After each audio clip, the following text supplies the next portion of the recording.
Aujourd'hui, nous allons parler stratégie. Bon nombre d'entre nous s'installent comme ils le peuvent et dans l'urgence ensuite de faire tourner le magasin, la boutique, nous nous employons à réaliser un chiffre d'affaires sans toujours avoir été formés sur une stratégie entrepreneuriale. Au fur et à mesure de mes interviews, j'ai découvert que chaque coiffeur qui réussit dans son domaine a toujours une stratégie d'entreprise. Alors effectivement, quand on n'a pas eu la chance de faire une école de commerce, eh bien il est rare de savoir que d'y aller comme ça au feeling, au jour le jour, au mois le mois, à l'année l'année, ne mène souvent qu'à un chiffre d'affaires égal, ou du moins, s'il n'est pas en perte d'affaires ou de vitesse, ne progresse de toute façon, quoi qu'il en soit, pas grandement. Voilà. Il y a toujours, quand on s'installe, une période, si on reprend une affaire, disons, plutôt plate, on va avoir une période de motivation, d'enthousiasme général qui va faire qu'on va s'attaquer à la décoration, au bien-être, à la réception du client, à ce qu'il soit vraiment le mieux, qu'il se sente bien dans l'endroit. Et donc, petit à petit, le chiffre d'affaires va progresser. Et puis, 2-3 ans après, quand on aura bien travaillé, nuit et jour, quand on y aura passé un temps incroyable, eh bien, le chiffre d'affaires va se mettre à plafonner. D'une part parce qu'on n'aura généralement pas révisé ses tarifs, d'autre part parce qu'on ne se sera pas toujours formé comme il se doit quand on est chef d'entreprise, mais également parce que tout simplement, on n'aura pas de stratégie à moyen et long terme. Alors, ce que j'ai découvert au fil de mes interviews, c'est que chacun des artisans entrepreneurs que je rencontre qui réussissent ont une stratégie entrepreneuriale à moyen et long terme. Tout simplement, ils se projettent. Ils se projettent avec plus grand. Et forcément, en se projetant avec plus grand, ils sont ensuite obligés de mettre en place des stratégies, des étapes, des marches qu'ils vont gravir une à une au fil du temps pour arriver à atteindre les objectifs qu'ils se sont fixés.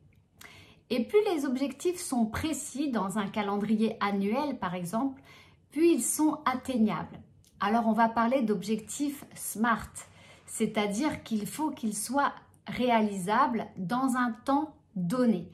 Voilà, c'est ce qu'on vous apprendra en école de commerce, toujours avoir des objectifs atteignables. C'est-à-dire que si demain, je me vois avec 10 salons alors que j'en ai un aujourd'hui, si je me vois dans un an avec 10 salons, globalement, il va être très compliqué si je ne suis pas passée par un deuxième salon, puis un troisième salon et quatrième, ainsi de suite. Si dans ma tête, je n'ai pas programmé la création de ces salons intermédiaires, eh bien, je vais difficilement arriver aux 10 salons. Donc le rêve, c'est bien, et puis c'est mieux de commencer les choses que de toujours rester dans le rêve. Donc la perfection n'existant pas, on peut toujours se lancer et réviser ensuite. On peut donc se lancer sans stratégie et ensuite se dire qu'il en faudra une. Alors généralement quand on travaille, quand on est artisan, on n'a pas trop le temps de se poser ces questions-là. Et donc on prend plein de gens. Le soir on rentre, on est crevé, vanné, voilà, on se couche et le lendemain se repasse indéfiniment comme au premier jour.